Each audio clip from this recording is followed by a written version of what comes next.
Ethan Cole sat in a glass-walled conference room, surrounded by the sharp clinking of coffee cups and the low hum of conversations.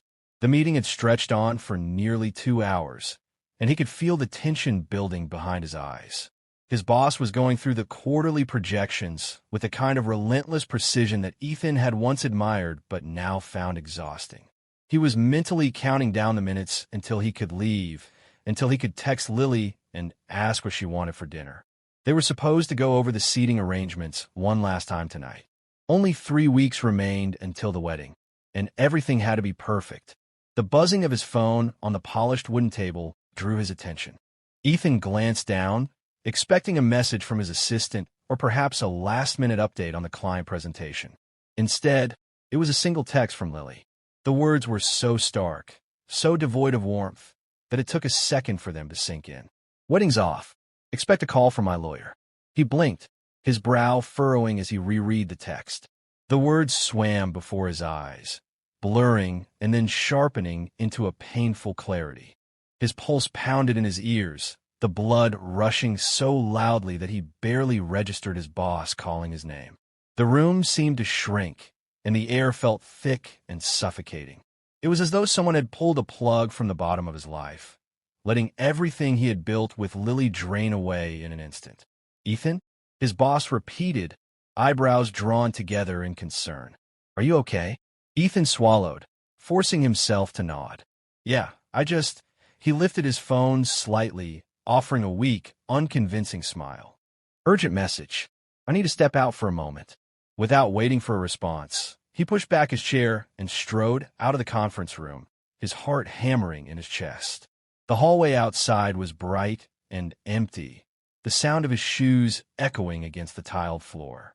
He walked with a purpose, not quite sure where he was going until he found himself in the stairwell. The door clicked shut behind him, and the silence pressed down like a physical weight. Ethan stared at the text again. It was short, clinical, and completely devoid of explanation. "Wedding's off. Expect a call from my lawyer." There was no "I'm sorry," no "we need to talk," no "I can't do this anymore." Just a declaration of termination, like a business contract being voided. His hands trembled as he typed a reply. He wanted to ask why. He wanted to call her. He wanted to demand an explanation. But a strange, icy calm settled over him, and instead he simply typed, "As you wish." The words felt foreign, like they had been written by someone else. Someone detached, someone unaffected. But inside, he was anything but calm. He pressed send and stared at the screen, waiting for a response that never came. The phone remained silent, a blank, unfeeling surface that gave no indication that the woman he had planned to spend the rest of his life with had just shattered his world in a single sentence. Ethan forced himself to take a deep breath. The stairwell walls seemed to close in on him, the air heavy with the scent of stale cleaning supplies. He pushed open the door and headed back to his office, each step feeling like he was walking through quicksand. People moved around him, talking, laughing, oblivious to the fact that his life had just been upended. Back at his desk, Ethan dropped into his chair and stared at the framed photo of him and Lily that sat beside his computer. It was taken last summer during their weekend trip to the lake. They were both sunburned, smiling, their arms wrapped around each other. Lily's head was thrown back in laughter, her eyes sparkling in the afternoon sun. It felt like a lifetime ago. He reached for the frame and turned it face down. The hollow clatter as it hit the desk echoed in his mind. He knew he had to keep it together, at least until he got home. He still had a report to finish, emails to answer, and a meeting to reschedule. But all he could think about was the empty apartment waiting for him, the echo of Lily's laughter that would never fill those rooms again. Hours later, as the sun dipped behind the skyline and cast long shadows across the office floor, Ethan finally packed up his things. He moved like a robot, his mind foggy, his limbs heavy.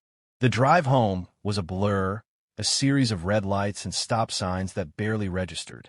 When he finally stepped inside the apartment, the silence was deafening.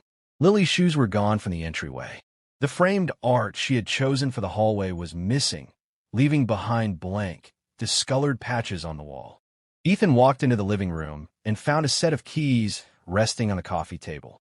His stomach twisted as he picked them up, his thumb running over the familiar brass key that Lily had once carried everywhere. There was no note, no explanation, just the keys. Ethan moved through the apartment like a ghost, his eyes scanning the space for signs of her. The closet door hung open, half empty. The bathroom counter was stripped bare of her makeup and skincare products.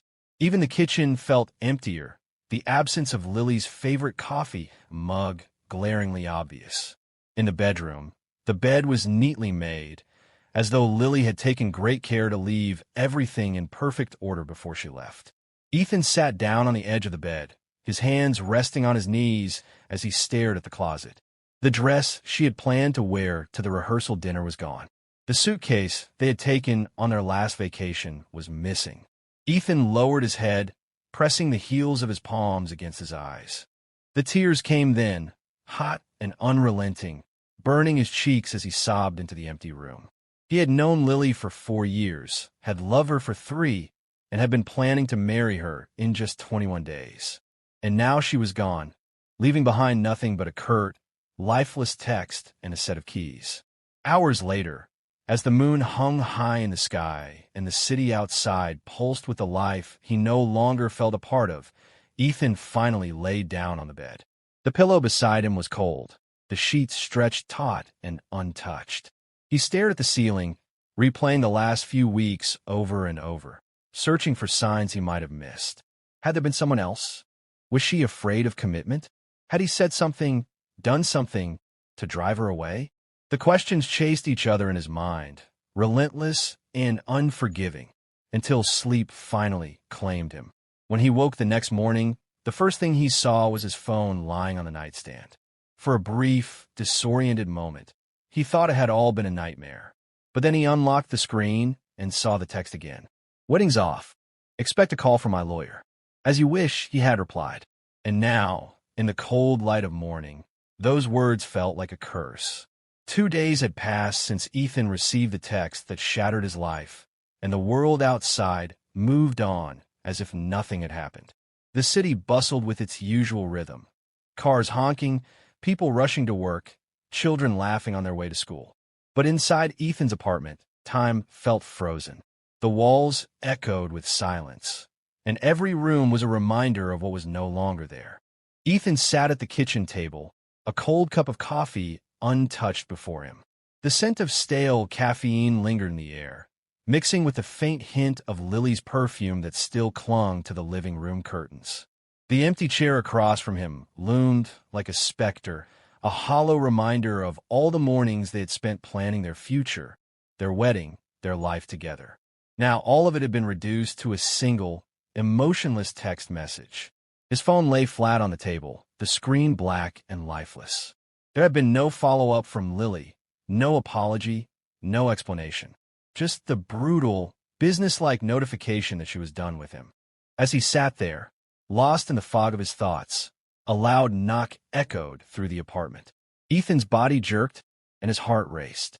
For a brief, irrational moment, he thought it might be Lily, coming back to explain, to say it was all a mistake, a misunderstanding. But when he opened the door, it wasn't Lily standing there.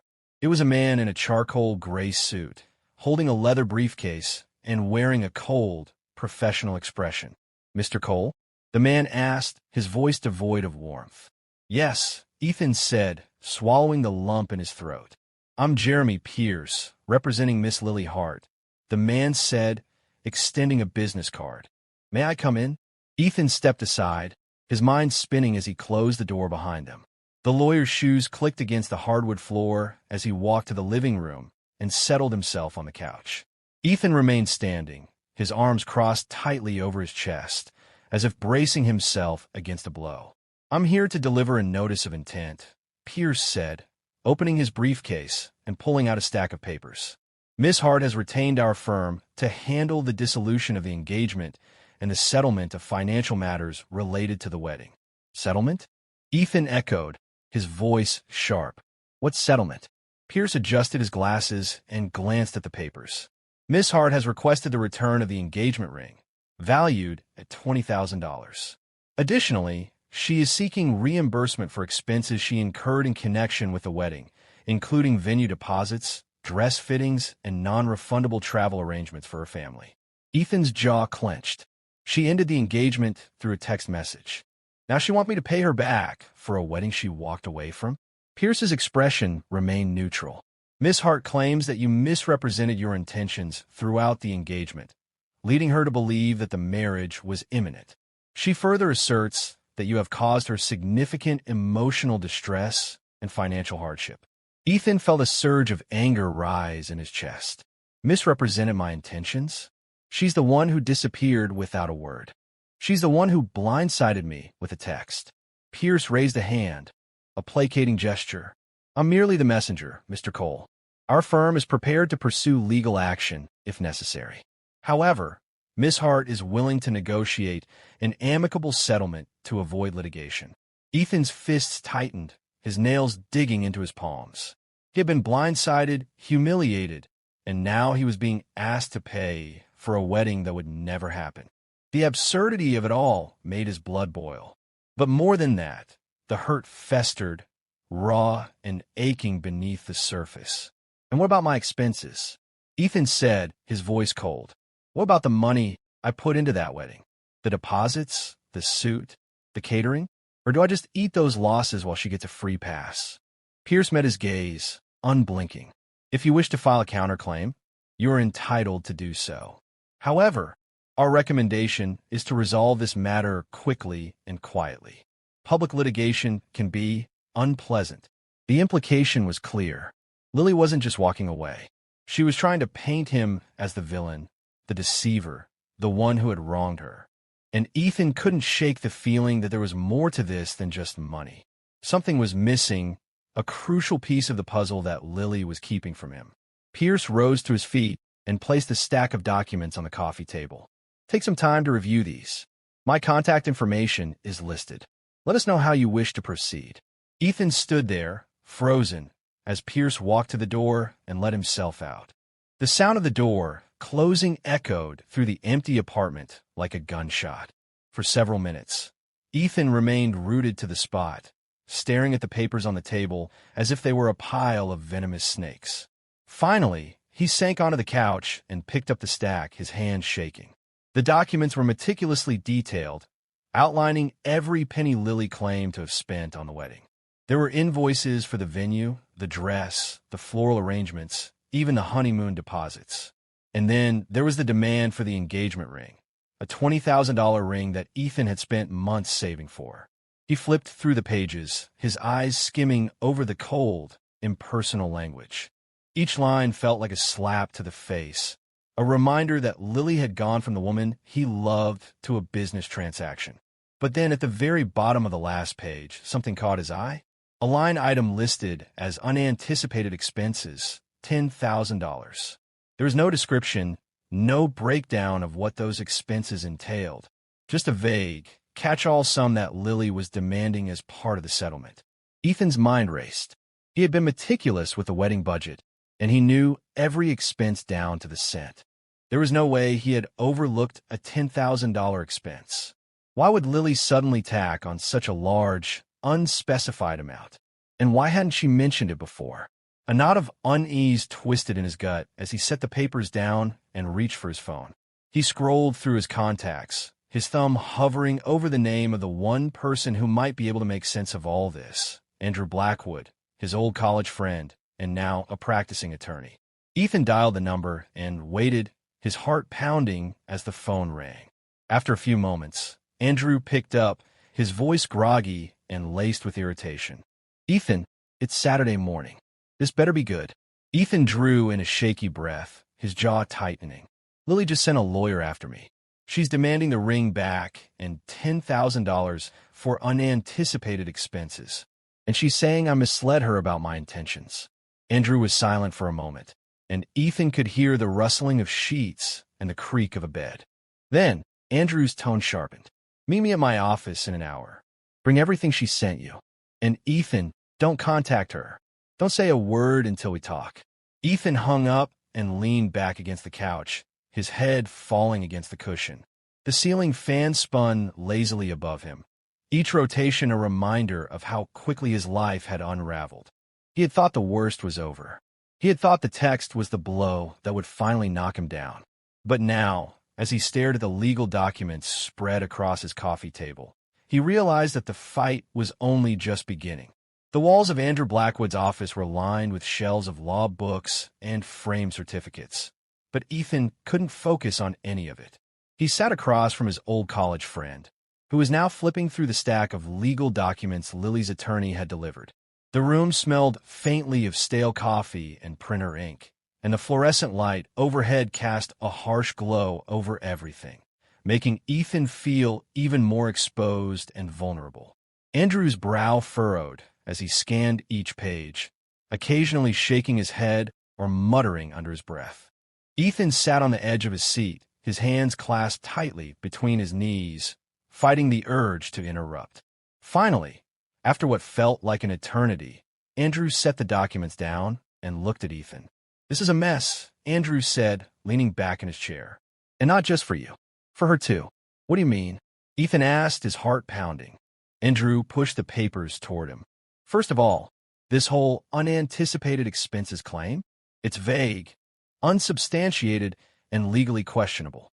There's no itemized breakdown, no receipts, nothing that actually shows where this $10,000 supposedly went." Ethan swallowed, a bitter taste in his mouth. "So she's just making it up?" Andrew's jaw clenched. "It's possible. Or she's hiding something. Either way, she has no legal ground to demand that money without concrete evidence of what it was used for." Ethan's mind raced. Hiding something. The thought clung to him like a burr, prickling and painful. What could Lily be hiding? The Lily he knew, or thought he knew, wasn't the type to lie or fabricate expenses. She was meticulous, detail-oriented, and transparent. But then again, she was also the woman who had ended their engagement with a text and sent a lawyer after him without a word of explanation. Andrew flipped to another page. Now, about the engagement ring. Technically, in most jurisdictions, the ring is considered a conditional gift.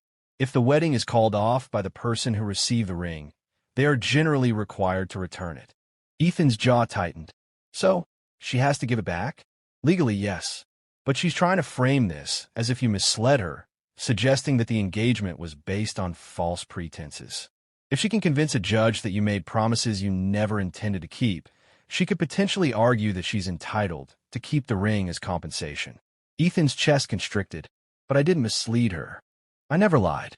I wanted to marry her." Andrew nodded, his expression softening. "I believe you, but we need to prove it. We need to gather evidence that shows you were fully committed to the engagement right up until the moment she called it off. Texts, emails, receipts, anything that contradicts her narrative." Ethan's mind churned as he thought back to the weeks leading up to that fateful text. Everything had seemed normal. They had gone to cake tastings, met with the florist, even taken dance lessons for their first dance.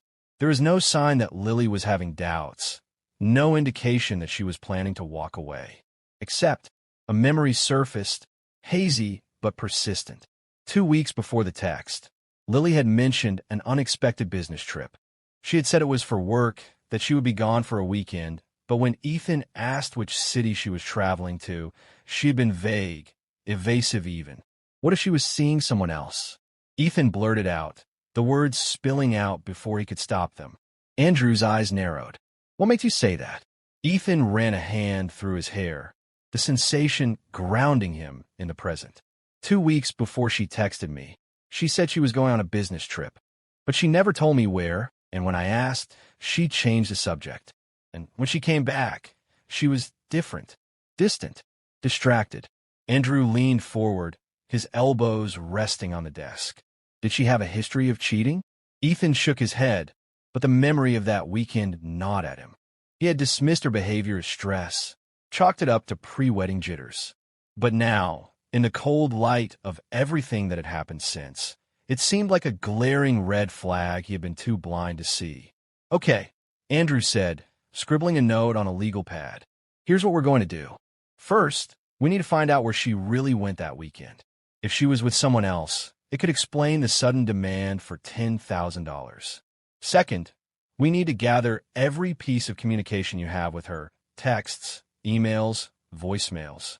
Anything that shows she was fully committed to the wedding right up until she sent that text. Ethan nodded, feeling a surge of adrenaline. Finally, he had a plan.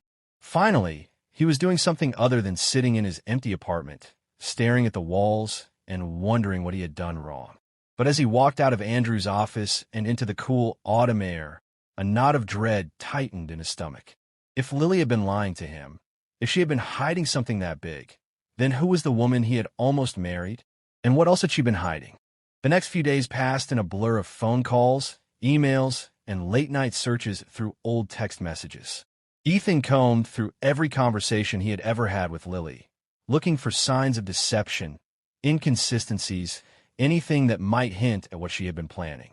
Then, 3 days later, Andrew called him. "I found something," Andrew said, his voice tense.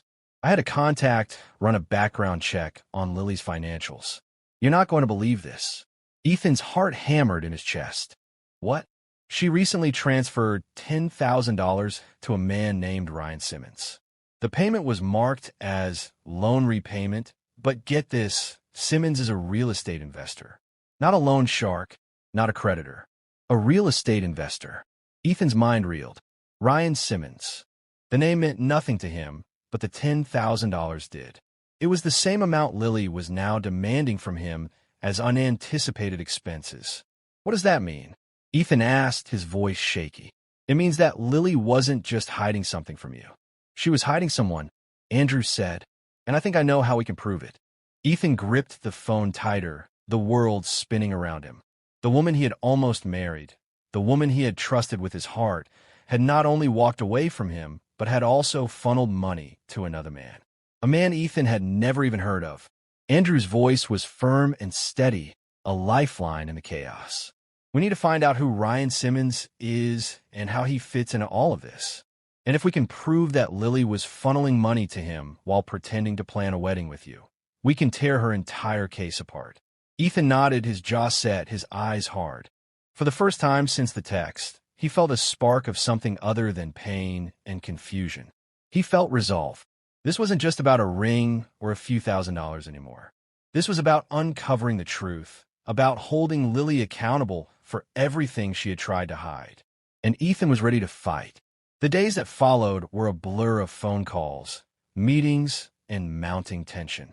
Ethan felt like he was living in a state of suspended animation, each passing hour bringing him closer to the inevitable confrontation with Lily. Andrew worked tirelessly, uncovering more and more about Ryan Simmons, a man who had seemingly appeared out of nowhere, yet now loomed like a dark cloud over everything Ethan had once believed about his fiancée.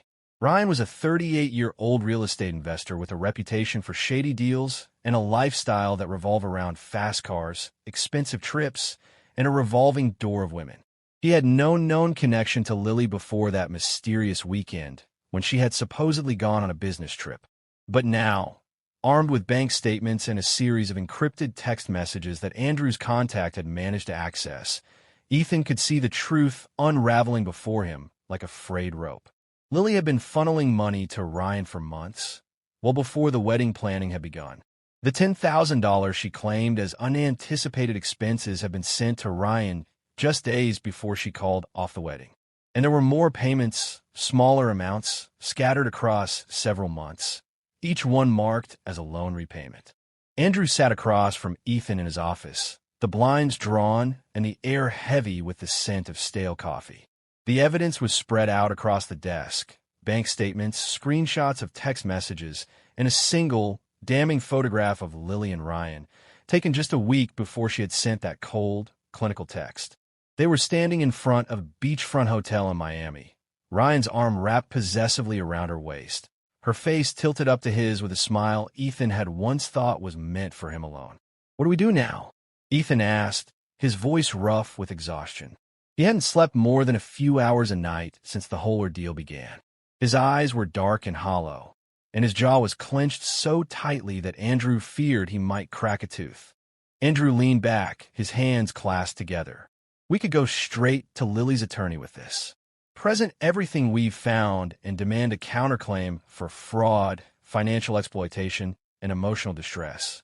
We could take her to court, make it all public. But Ethan's eyes narrowed. But what? Andrew's gaze was intense, unwavering. There's another option. We use this information to negotiate a private settlement. Avoid the courtroom, avoid the public spectacle, and get everything you're owed. The ring, the wedding expenses, and damages for the emotional distress she's caused you. Ethan swallowed, his throat dry. You think she'd agree to that? Andrew's lips pressed into a thin line. She doesn't have much choice. If we take this to court, we could bury her. We could expose everything. And something tells me that Ryan Simmons isn't the kind of guy who wants his financial dealings dragged into the light. Ethan nodded slowly. He could feel the weight of the decision pressing down on him, suffocating and inescapable. On one hand, he wanted the world to know what Lily had done, to expose her lies and make her pay for the betrayal that had nearly destroyed him. But on the other hand, he was exhausted. All he wanted was to close this chapter and move on with his life. Let's do it, Ethan said, his voice firm. Let's settle. The meeting was arranged for the following Friday in Andrew's office. Ethan spent the hours leading up to it pacing his apartment, the air thick with the scent of stale coffee and his own rising anxiety. He kept glancing at the framed photos of him and Lily that he still hadn't removed from the shelves, smiling, laughing, oblivious to the storm that was brewing just beneath the surface. When the door to Andrew's office finally swung open, Ethan's heart slammed against his ribcage. Lily walked in, flanked by her attorney, Jeremy Pierce.